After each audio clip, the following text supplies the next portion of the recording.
Oh my gosh, we got an elimination challenge and a full challenge all in one episode? I didn't think I'd see the day this season. Oh my, oh happy day, oh happy day. Hello and welcome back to the video series dedicated to everything that is caged up in Herm's anus. South Africa, that's right, I'm talking about The Challenge, Season 32, The Final Reckoning, Episode 12. And this episode, oh my gosh, was jam-packed. If nothing happened last episode, this one had everything. We had a secret vote, we had an elimination challenge, we had a Redemption House reunion that we've all been dying to see. We had a full challenge where we know the winner of this last challenge. And we also had a teaser at the end of this one that got me so amped up for next Tuesday.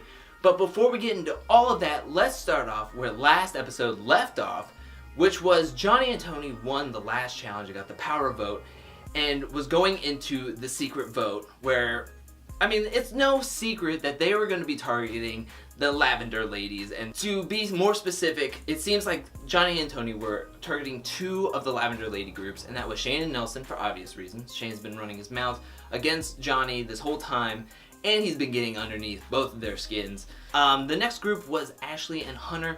They are two pretty good players. Ashley, this season has not shown up as much as Invasion of the Champs, but there's still time. But they came in as mercenaries, won themselves into the house.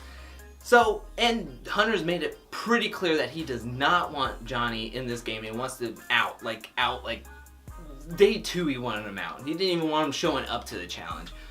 Well, this got Shane on the defense, having to come up with a master plan on how to manipulate the votes to where no Lavender Ladies were harmed in the filming of this challenge episode. And he came up with a pretty solid plan, but don't get answers, don't expect to get any answers from any of the Lavender Ladies because they seemed super confused going into the voting to where I thought, oh my gosh, this is gonna go horribly wrong. This is too complex. He went too much into detail, trying to like get them to understand where he's coming from. But it kind of worked out in Shane's favor to where there was 3 teams in the elimination that were tied for the most votes. Tony and Johnny being able to pick which team that they wanted to throw into the elimination, and no surprise, out of those 3, they pick Shane and Nelson. But this is where Shane's master plan came into effect because the only team that voted for Shane and Nelson were Johnny and Tony. So that left the field wide open for Shane and Nelson to be able to pick whoever they wanted to go up against. So they don't have to go up against any of the Lavender Ladies, but they decide to huddle up anyways and talk about it. And Shane basically lays it out for Nelson, lets Nelson pick. So he lays out the whole thing. He goes, so there's 2 teams that we can pick realistically, and that's Devon and Josiah, the easy way out, which I think everybody, including me, thought that's what it was gonna go. They're a rookie team, they've been in the most times, they've been in the Redemption House. It's an easy pick them, let's go, let's beat them, let's get back in the house kind of thing. It's a good strategy. The next one was Brad and Kyle. And then even Shane was like, yo, we can pick anybody. You can pick anybody else if you want to turn on somebody. Let's just do it. It's our life, it's our game, it's our alliance, but let's just go for it. Well, it takes Nelson like 0.2 seconds to decide who he wants to go up against. And you know what? This is where I give mad respect for Nelson and Shane also. Because they decided, yo, are we playing the challenge? Or are we playing like Big Brother or something? No, we're playing the challenge. We're doing this. We're taking off the kitty gloves and we're going after Brad and Kyle, a known good team. Like, I'm not gonna lie, I didn't think Brad and Kyle would even really go into an elimination because they are just such an intimidating team. They've done so well. They're a 2-guy team, they're muscular. Like, no lie, I thought no team would voluntarily want to pick them and go up against them in elimination, but Shane and Nelson are a different kind of beast. They're like, I want to show the rest of y'all that we deserve to be here and that we can take this down. Well, Brad and Kyle automatically take it very personally, which, I mean, realistically, I think that gets into their heads. They're like, why are we in here? They were blindsided. Blindsided, I feel as though, doesn't even fit how, like, out of, like, shock they were about being thrown into this. I mean, Kyle in his confession was like, oh yeah, I'm not going in there. Whatever. Who cares? Yeah, I got this. I'm gonna just chill out. Wrong. You're going in And I think this played a huge factor in blindsiding them to where they played a game called Tread Lightly. Basically, the teams have to work together to use sticks to put 10 balls in their tubes, and the first team to do that wins. Also, there's 2 treadmills on either side of the contraption that are going different directions, and no lie, these treadmills are not doing like 3 miles per hour. They're probably doing like close to 5, because they have to do a little jog up a little bit. Well, Shane and Nelson, Brad and Kyle both kind of wipe out a couple of times. It's pretty funny, everybody's having a good time until Shane and Nelson get this like that. They are like a machine. They get this going. They get 10 balls in there quickly and send Brad and Kyle on their way to the redemption house. I mean, Brad and Kyle is like, in his confessions this week, he is just like going nuts. At one point he's like, oh, they couldn't pick us for, I'm gonna try to do my best Conor McGregor voice almost. I don't know why, he's British, not Conor, but he's just like, oh, they couldn't pick us for a physical challenge or a mental challenge. They had to pick us for a carnival game, which I don't know how you do carnival games back in the UK, but here in the I've never seen that in a carnival game in the US. I'm just throwing that out there. And to say that this elimination wasn't physical or mental kind of blows my mind. I think it's both.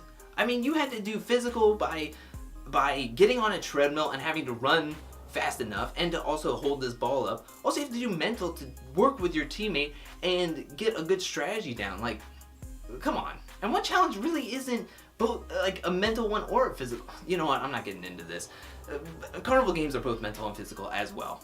Even the little shooting of the balloon in the clown's mouth kind of thing. Anyways, this is neither here nor there. Brad and Kyle get sent to the redemption house where Kyle is going to be reunited with Paulie. And if we all remember what happened last time, there was a huge fight after that elimination. Everybody was jazzed up for it. I was super jazzed up for it. Let's get this going, guys. But it's pretty calm, cool, and collected in the redemption house to where Kyle was waiting for Paulie. I mean, they're really upset and thinking Paulie's going to get in your face. Something bad could definitely happen, but Paulie in his confessional said that he wants to wait until the right time to strike. You don't want to play this game with your emotions. You want to play it smart and then make your move later down the road. Where Kyle was like, yo, now that he doesn't have the bouncers around him, now that he doesn't have the bouncers around him, he doesn't want to fight me. But I think it shows that Paulie has more of a mental game in these eliminations and these kind of situations than Kyle would have. And even in Paulie's recap for US Weekly, he actually wrote a recap of this past episode and said that Kyle came up to him when he first got into the house, came up to him, was hugging him, making jokes with him, and having a good time, like they were old buddies and whatnot. And it's like, so they didn't show that in the game. And then in his confessionals are like, oh yeah, he didn't want to fight me. He just wanted to be like blah blah blah. Like, it seems like you're trying to play the game more than Paulie is here. I don't know what kind of edit you're trying to do, but good luck with that. Anyways, nothing really happens in the redemption house, so let's go back to the normal house, the main house, where we get a full challenge. Like, normally that's just a whole episode, but now we get a full challenge where everybody is caged up. Half the teams are caged up to where the other half has to throw in a branch, take down the key, and run across the field to finish a puzzle. Now, TJ, finally, I'm so happy for this little point, but back then in the old challenge, if you got last in a challenge, then you get thrown straight into the elimination. There was no ifs, ands, or buts about it. You did not want to get last, but for this season, it didn't matter if you got last. You're just gonna chill out. You can do it as long as your alliance wins. You get to do it. No strings attached. No like penalty or whatever. Well, this time they finally give a penalty because now teams are not even trying at this certain point if there's no penalty or punishment coming from last place. So I'm so happy that they finally put a punishment and penalty in place for this. But Johnny and Tony basically get off to a great start. They threw Tony into the stage. You only need like a little twig. I mean, he's like 6'3", almost 6'4". So, I mean, the cage can't be that big. Anyways, they get all the way down there. They get there first easily. However, they didn't notice that the answers to the quiz was on the back end of the cage, which Amanda figured out pretty quickly, but they didn't figure that out. They tried a couple of things, found out this is not gonna work. Tony's blaming Johnny, Johnny's blaming Tony. Personally, I think it's Tony's fault because he was actually in the cage for the longest time, and experience doesn't have anything to do with that. But it's kind of like Breaking Bad. If something's in on the challenge, know that it's going to come back later. Anyways, they have to go back. They were the first ones there, but they ended 5th overall, which is horrific. Zach and Amanda won, which Zach and Amanda are the number 1 team. I think they were the number 1 team before Brad and Kyle left, but now with Kaylee and Cam in the Redemption House, Brad and Kyle in the Redemption House, I think the only team that's won more challenges this season is Zach and Amanda, and they're still doing it.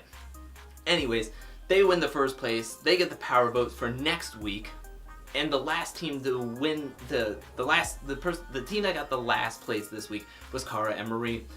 They are just not hitting it on any cylinders.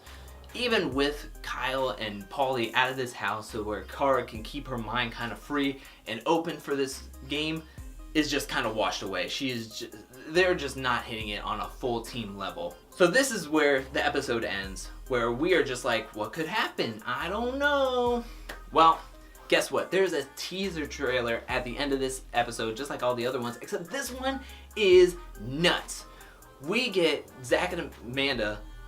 I don't think they understand who they want to go up, but there's a division drawn after this vote with the Lavender Ladies and everything, and it seems like everybody's going to be holding their ground. I don't know what could happen if neither one of them can come up with a solid decision together and compromise. But TJ will let us know, but it seems like they're on kind of opposite corners. Also, Cory and Devin are coming in as mercenaries, and as we all remember from the mid-season trailer or teaser, that Devin was in the one scene where the other guy gets taken down, and that means with Cory and Devin coming in as mercenaries, we are that much closer to seeing how that whole situation unfurls and what's going to happen. I am excited. Are you excited? How did you feel about watching this challenge episode? Did you think Johnny and Tony made the right decision? How did you feel about the Bandana Brothers being thrown in and into the Redemption House? Also, Paulie and Kyle got reunited. Do you think it was a pretty mind game? Do you think it went the way you wanted to? Do you think it was a little melodramatic? Do you think it was played off? Whatever. Let me know in the comments section. Also, just what did you think in general about this? Are you excited about Cory and Devin coming in? I mean, we are this much closer. And who do you think Zach and Amanda picked to throw into the challenge? I think we saw a lot of people around, walking around, talking around in the elimination. Johnny and Tony were walking around. Even Amanda said that she wanted to vote in Banana and Tony into the elimination, where Zach seems to be, he's pretty solid with Tony and a little bit of Bananas, but mainly Tony is his homeboy. Who do you think crumbles? Because I know TJ is probably going to say something to the fact that like one of you has to pick one person or you guys are going to be thrown into the elimination. Something like that. So who do you think is going to compromise? Who do you think is going to persuade each other? Let me know in the comment section below. Who do you think Cory and Devin go up against? And do they win? Or do they lose? Or what's going to happen? Let me know. And I'm just like super amped up. I don't even know how to like end this video because I'm super amped up about what's gonna happen next week. But let me know everything and anything about your thoughts about what happened this past episode. Let me know in the comment section below.